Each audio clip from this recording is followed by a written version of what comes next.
Welcome to our Thought Leaders Talk Business podcast, where we tap into the minds of business consultants and professionals to gain ideas and strategies to help you gain a competitive advantage. I am your host, Debbie Fleeman. Our guest today is LuisGonzales, a communications consultant, coach, and trainer who has more than 25 years experience in helping improve business outcomes for organizations. He has successfully driven learning initiatives by incorporating effective communication, cross-cultural communication, customer satisfaction, and soft skills training.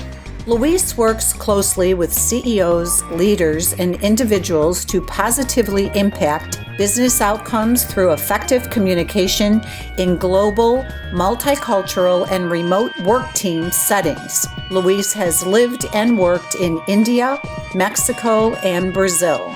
He is a keynote speaker and is a member of the Association for Talent Development, the Association of International Educators, and the Society for International Education, Training, and Research. Welcome, Luis, and thank you for joining us in our studio today to talk about fierce conversations. A lot of our leaders are questioning how they can best build trust with their remote teams. I'm expecting that you'll be able to shed some light on that topic. Debbie, thank you for asking. How do we build trust with remote teams is the big question. You know, we're all working remotely. Not all, but a lot of us are working remotely these days. It has caused issues and problems for those of us working remotely. It's also problematic at some times for the leaders, managers, people who are leading teams. So the first thing that I would say is this. Look, we're all human beings, and science has proven, 2 Nobel Prizes were awarded actually that prove that we human beings are hardwired emotionally first. We make decisions emotionally first, rationally second. So the first thing for me that comes to mind, and what's been in my experience and what I have seen work for other people as we're in this new remote reality, it's not so new anymore. First of all, let's build trust with our team members. If it's already there, great, but we have to ensure that we have some trust, and that starts with conversations.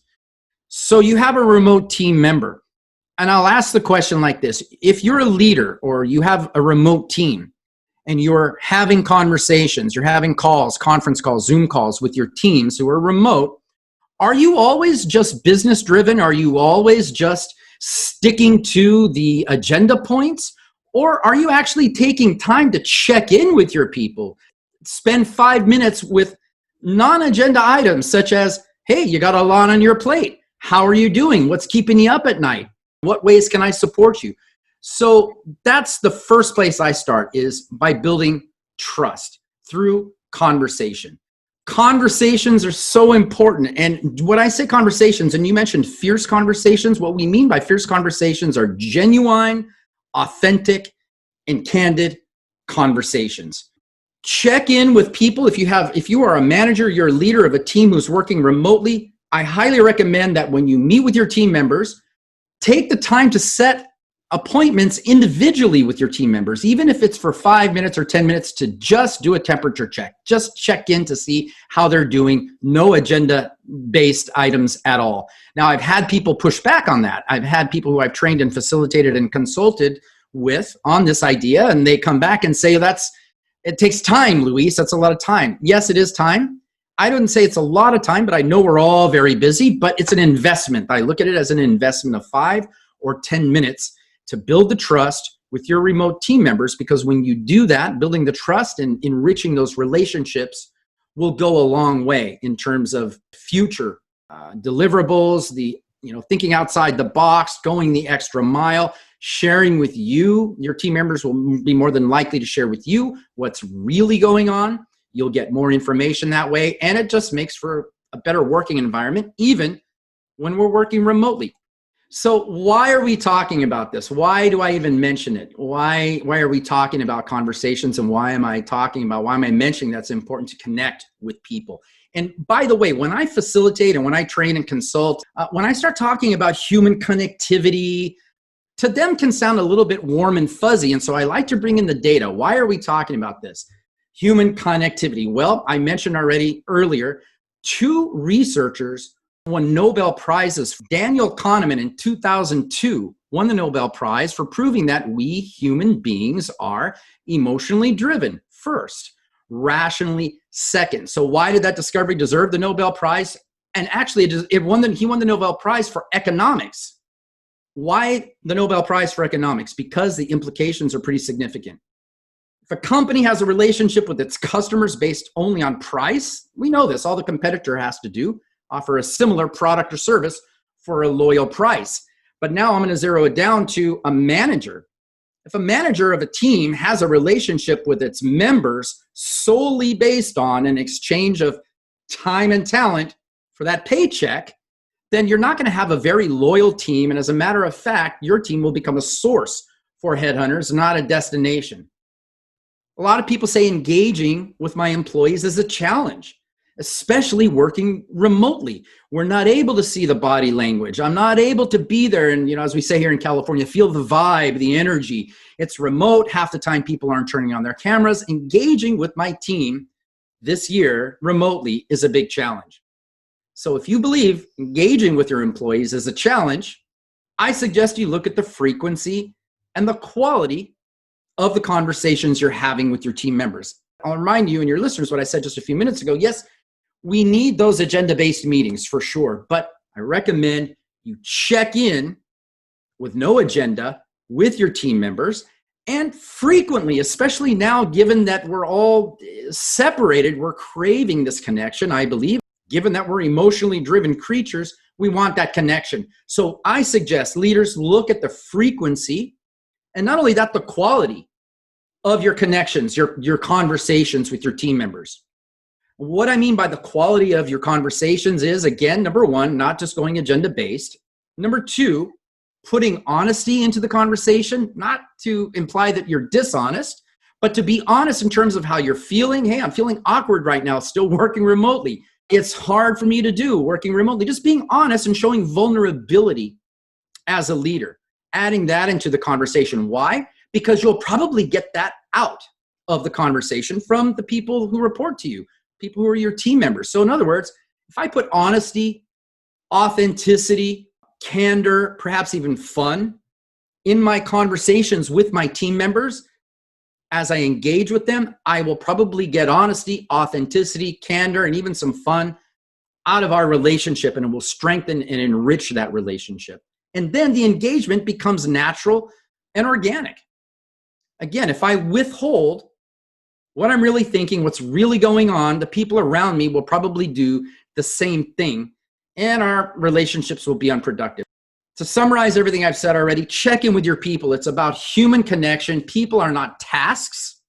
We're emotionally hard-driven, and yes, we need these agenda-based kind of meetings and action items and all of that, but it is super important now, especially given our current reality, to just check in with your people on a human level.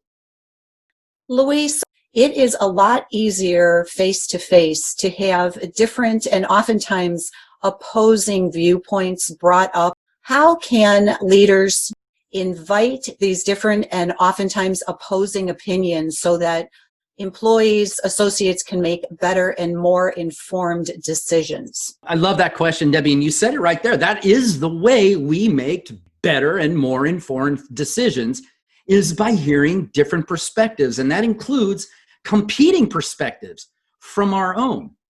So I have heard and I have read that Oprah Winfrey and Robert Redford, they both lead their own organizations. They typically open their meetings in kind of that way, where they will start by saying something like, hey, here's my idea. Here's what I think we should do. Here's what I'd like to do moving forward. But I also want you to share with me your ideas. I want you to poke holes in my ideas and show me what I don't know. Help me see what I'm not seeing. That'll help me make the best possible decision for all of us.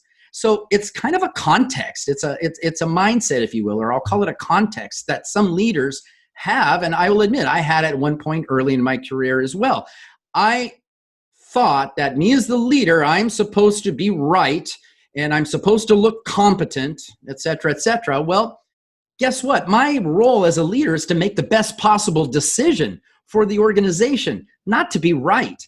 How do I make the best possible decision? It's by getting different perspectives. So I share and I train the people that I train, the people I work with and consult with. First of all, shift your mindset, if you haven't already, to one where you're actually welcoming and inviting and eager to have different competing perspectives from your own. That's how you're going to make the best possible decision. Now, people have also told me, they've jumped in at this point and said, well, yeah, doesn't that get a little contentious, Luis? Isn't that a little confrontational? You've got all these different ideas that perhaps are even opposing. And I say, no, that's actually a good thing. And it's perspective. Look, at the end of the day, we all have perspectives. We all have different views of reality. And all of us are right. No one is wrong. My reality, though, Debbie, might be quite different from your reality. So we're both able to make better decisions. If I understand how you see things, you understand how I see things, you share with me your ideas and how you think we should move forward. I share with you my ideas. They may not agree. We may not agree. They may be different opposing ideas, but that's fine. That's actually a good thing because that will engage us in a deeper conversation about how are we going to move forward to this. So I don't look at it as confrontational. It's perspectives. And if I'm in a meeting, and I've actually conducted meetings like this in my organization, Fierce, we call it a beach ball team meeting. Why is it a beach ball team meeting? Well, a beach ball, if you recall, typically has different colored stripes on it. We use that as an analogy, the ball, to represent the company. And those different stripes, those different colored stripes represent different departments, different perspectives. Could be legal, HR, operations, sales. They all own a piece of the truth, if you will, but it's only a piece. We need all those different stripes, all those different perspectives. So I will hold a meeting and I will, let's say if I'm planning to make some sort of a decision or roll out an initiative, or I just want to run something by other stakeholders in the organization to see how my decision will affect them and their team or perhaps clients or customers, I will gather 5 or 6 different people from different stripes on that ball, if you will, people who I know will have different perspectives than mine, or stakeholders in the organization who may be affected by any decisions I make. We can get together for just a half an hour meeting. We used to do it in the old days in person. It can be done virtually, where I share with them, hey, here's the issue I'm working on. Here's the impact, why it's important. Here's what I need to see at the end of the day. Here's the goal I need to meet with this. Here are the options I'm considering. And what I want from you here today is, think tank team members that I've invited here, and thank you for your time. What do you see that I'm not seeing? How will this affect your team? How will this affect you? How will this affect clients or customers if I'm not aware of it? Or do you have any better ideas than I do? I'd love to hear them before I roll out my wonderful idea, or at least at this point, what I think is my wonderful idea. It's a context. It's a mindset. I look at it as a positive thing. The different perspectives, conflicting, competing perspectives from my own, great. Bring it on. Devil's advocates, please join the conversation. I want all the weak spots in the plan that I'm going to roll out to be brought into the light so that we can fix them before I roll out this plan and only later find out it's affected stakeholders negatively, or worst case scenario, we've lost clients and customers. That's how I look at that. They're not opposing, not conflicting. It's a good thing. Sounds like a great thing. And I love the way that Oprah and Robert Redford have opened up their meetings. When you gain all of those insights, you come up with a far better measurable way to look at decisions. Debbie, the point that I like to make when I'm teaching this in the classroom in a workshop is, look, I don't care how great of a leader you think you are. It's impossible for you to see and know everything that's going on in the organization. You need the trust of the people to say, hey, I'm going to share with you my wonderful idea, but hey, please poke holes in my idea. So it's impossible for any one person to know everything in the entire organization. That's why we need those different stripes on the ball, as I put it earlier, those different perspectives, even if they're competing. Number one. And number two, I said it earlier, I was hired in this role and I am paid to make the best decisions possible for the organization, not to be right. So how do I make the best possible decisions for the organization? By inviting my devil's advocates and the people that I probably don't want to hear from, because they are probably going to point out the weak spots if I have any in any of my ideas or initiatives, and that's a good thing. Luis, Can you give us an example of how you have helped people move forward and achieve some amazing long-term results? Yes, I'll go back to an organization I worked for. This was about 20 years ago, but I like to cite this as one of my personal successes, I guess you could say, in my career. It was when I was working in hospitality. I previously worked for Ritz-Carlton and Marriott hotel companies, and I was assigned as a guest services director to take on a team at a different property. And the problem with this particular Marriott property was it had very, very low guest service scores, and to the point where Marriott was about to sell off the property. So I was brought in, number one, the main goal for me was to turn around the guest satisfaction scores, and within my own department of guest services. And what I encountered with this guest services department, and for your listeners who may not know what I mean by guest services, those are the people that carry your bags to your room, the people that open the door for you when you drive in, the valets that park your car, the concierge, and the front desk. It's all of what we call the front of the house. That team had previously had a manager that was a top-down, what I call old school manager. Do as I say. Here are your marching orders. Do it. They never felt they had a voice. They had ideas on how to improve the processes to make the guests happier and satisfied. And as we used to say at the Ritz, wow our guests. But those voices were never heard. Those perspectives were never heard. And so that's what I encountered. I walked into this team, a team of about 25 people that were sullen. I could see it in their body language. I could see it in the expressions on their faces when I came. Who's this guy, Luis, and what is he going to do now? Because they had been soured, I guess you could say, by the 2 or 3 years with their previous manager. And the first thing I did was I went in immediately knowing I had to establish trust. I sat back. I did not come in with my agenda. Here's what we need to do, and here's what I'd like us to do. Any of that. I just sat back and I engaged in effective communication, conversations. And this was before I knew anything about what I do now at Fierce. I sat back and said, you are all the experts here. I just arrived at this property 2 weeks ago. You know what works well here. Some of you have been here in this role for 10 years. I honor and value your experience and expertise. So let's start there. We're looking at our guest services scores. They're abysmally low. Here are some of the points. Here are some of the feedback that we've gotten from our guests. What are your thoughts? And it's so funny, Debbie, because when I did that, I remember it so well. This was 20 years ago. I remember I was met with crickets. They were not used to that. They thought there was a trick. I had a trick up my sleeve. I was going to pull a fast one. And I just sat back and I'm going to go, seriously, I honor your expertise. Let's talk about this. What are your thoughts? How should we address this? Let's take this one item here. What would be a better way? How could we improve this process to increase our guest satisfaction scores? One of them took the bait. One of them, I remember his name, Jim, raised his hand and he gave his first suggestion. And I remember he wasn't smiling, had kind of a sour look on his face and begrudgingly, offered his first suggestion. And I got the conversation going with the team. And I sat back and watched them hash it out, come to a conclusion for themselves on what would be the best way to tweak this process or this procedure to improve the guest experience.